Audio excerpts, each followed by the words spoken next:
Well, I'm an idiot. And we are back for another episode of Dead Last Cycling.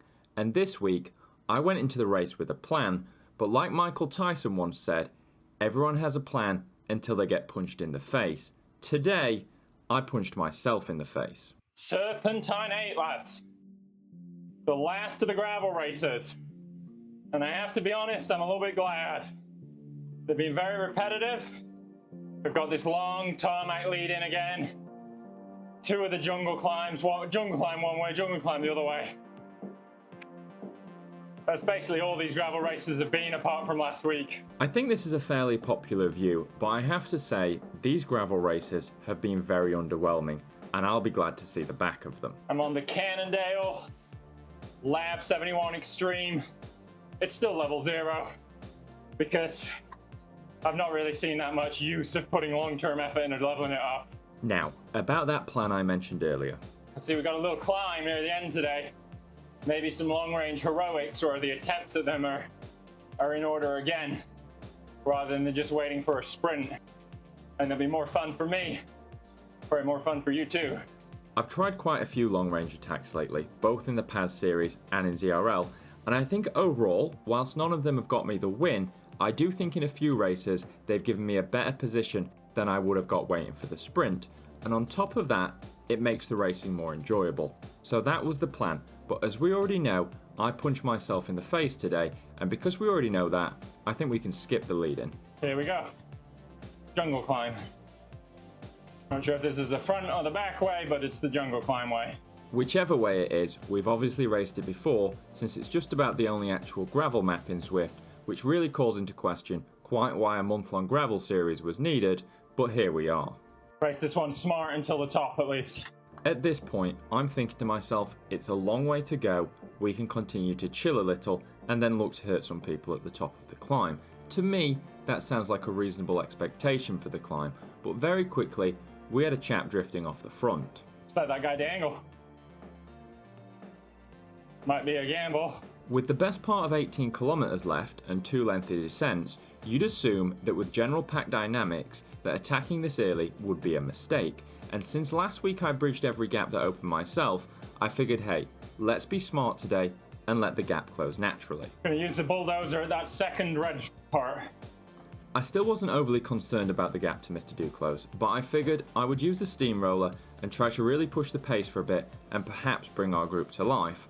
As we got closer and closer to the point I'd picked to push, Duclos' gap did start to widen further, and I was at this point starting to worry, but it still seemed logical that the group would close it. When I actually put the power down, his gap started to shrink fairly quickly, but I had a problem. Most of the group weren't coming with me, and the only person that was, M. Taffin, was content to spend as many watts as he needed to stick to my wheel, but would not come through to take a turn. This guy doesn't want to pull. I'll just knock it off. We can let Duclos win, I'm fine with that. And this, along with the rest of the climb where I didn't jump across, is where I really punched myself in the face. I should have, and could have, at least I think, ignored the passenger train and attacked properly across. It would have hurt, but for once, I felt pretty strong today. It was not to be though, and as I knocked off my effort, the group drifted back together, and we once again lost any sort of impetus, and Duclos' gap widened back out. Well, I said I was going to animate. Looks like I'm trying to play it tactically. 20 seconds now. 20 seconds, whilst it sounds like a lot, and looks like a lot, with 14 kilometers, it really isn't that much, especially with a descent to help the group, or so you would think. We should close on this descent here because it just packed dynamics, but we'll see. But if people keep biting through and not pedaling, no, we won't. We had a problem, a big one. The group was infected with a terrible affliction, which is often terminal and highly contagious. Group 2 syndrome. People like our friend Taffin were content to close new attacks, but didn't want to work to bring back the escapee. I hadn't fully given up hope quite yet. With the short climb after the descent, I thought maybe I could spark things off there. I gotta drag him up this climb. If I could put in a hard minute or so here and close the gap a bit, all it would take is a couple of people to ride on the flat and we'd be back within striking distance. Let's see how much I can reduce it by the top of this climb. 26 right now. Problem is, I need people to stay with me. Relatively quickly, the gap started to tick down, and people were managing to stay on my wheel, which I wanted. I tried to keep the power smooth to drag the group up with me in a hopes that someone would come through onto the flat. 5 seconds I took off in there, but need somebody else to ride. And with 1 or 2 brief exceptions, nobody did ride. People would spike power slightly, but for the most part, people knocked their power down as soon as they were on the front. This is where I too caught the dreaded Group 2 syndrome, and all hope of victory left the building. But there were still 2 podium places up for grabs, and if you can't finish first, you might as well try to finish second. That didn't mean I couldn't lament my mistakes first though. Well, I'm an idiot. No way I can take 30 seconds on the final climb unless he blows up. Time for a new plan. Ride hard at the start of the climb and see what happens. I knew that I'd likely be marked, but the group would be reduced, and with it, my chances at a podium increased. As I put the power down, as predicted, I did get marked, once again by Taffin, who had sat on my wheel earlier, but as we had a gap on the bulk of the group, I decided to keep pushing the pace with him on my wheel. One of the Stoneway Sprint massive, Simon, managed to start bridging up to us as well, and the 3 of us had a lead on the group. I wasn't going to blow myself up riding the entire climb on the front, and eventually Taffin did pull through, but it was all too little, too late. I feel good, it's just too far.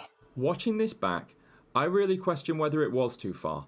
If I'd gone all in here, perhaps I could have still bridged across, but one of the symptoms of the dreaded Group 2 syndrome, which I'd been fully infected with, is mentally resigning yourself to your fate. So whether I could have closed that gap, we'll never know. Perhaps in a different timeline, I jumped across, recovered on the downhill, and sprinted across the line with arms held aloft. Yeah, right. What a disappointment, guys. One of my toxic traits is entering every Zwift race expecting to somehow fight for the victory. So when it's off the cards, I feel a bit let down. But I needed to switch on and race tactically.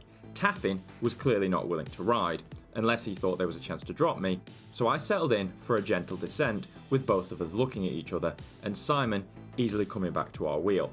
3 riders with 2 podium spots available. My plan from earlier to attack on the final kicker was still an option, and with only 3 of us, actually more likely to be successful. Watch this right, I'll attack on this final climb a little bit, and this Taffin guy will explode trying to catch me. Or like he might catch me, but he'll go all in trying to catch me, but he couldn't work before. You'll have to forgive my sour grapes. Obviously, apart from refusing to pull on the first climb, that's just good tactics from him. And viewed through another lens, not that differently to how I'd raced the second half. As we approached the kick, I let myself drift behind my 2 companions and was all ready to launch my attack, only for one of them to have the same idea at the same moment.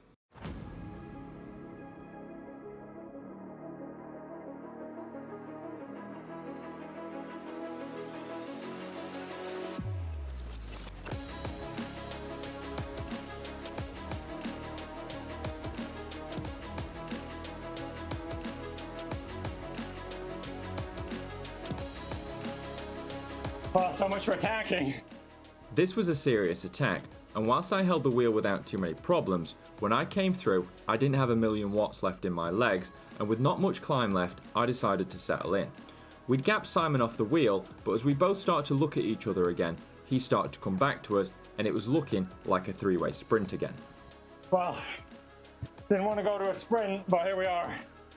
Such was the state of my absolute laser focus, I neglected to identify at all that not only was Simon closing in on us, but so too was the peloton. Well, very tactical finish here. As we know, sprinting has not been my forte lately, and I wasn't feeling particularly confident, but I was determined not to be the one to blink first and lead someone else out to second place. Nobody wants to lead it out. With the peloton now breathing down our necks, this might look like I've got ice in my veins, but actually, I was just blissfully unaware. Finally though, someone blinked, and it was sprinting time.